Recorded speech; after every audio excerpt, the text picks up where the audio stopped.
Abraham Lincoln, was he the great emancipator or the worst bastard history has ever known? Some called Abraham Lincoln the father of lies, the inventor of deceit. His reputation survives only by a few tattered shards of so-called history that paint him as some kind of freer of the slaves. More accurately, he enslaved us all. Let us look into the cold, soulless eyes of Abraham Lincoln burning like coals in his monkey skull. Honest Abe. Was he really that honest? Some people considered it an ironic moniker, much like a bald man is referred to as curly, or a fat man as a slim, or a blaspheming scumbag. Some whispered of Lincoln's predilection for young boys of a certain age. His tender touch would caress their shoulders in an unwholesome way.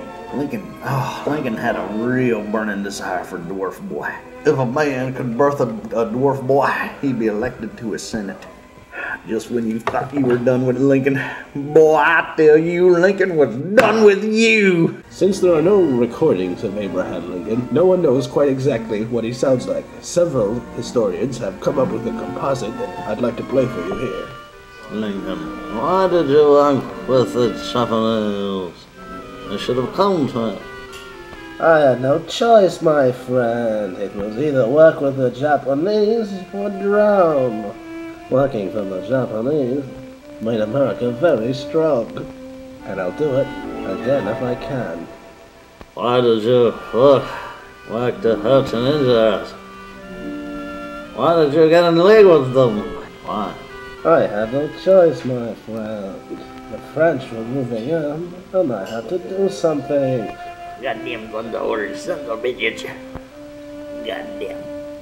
Goddamn thunderhorse. Other scientists posited that Lincoln spoke only in a high-pitched squeak that only some dogs and several forms of wildlife could hear. Here is a scientist's accurate reproduction of what this Lincoln might sound like.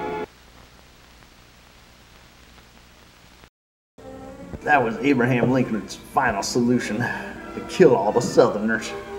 He did it by pitting people better than us against us. Through the ash heap of history, we look back at a one man who brought together a continent with his evil ambitions. Born in a small log cabin, Lincoln toiled under the presumption that one day he too would be king. And now we house a giant statue of him in this ornate building, located along Route 9. If you're listening closely, you can still hear Abraham Lincoln's demon calling for release. The prophecies say that one day a vice president shall arrive, unlock a certain lock, and the spirit of Lincoln will once again roam free.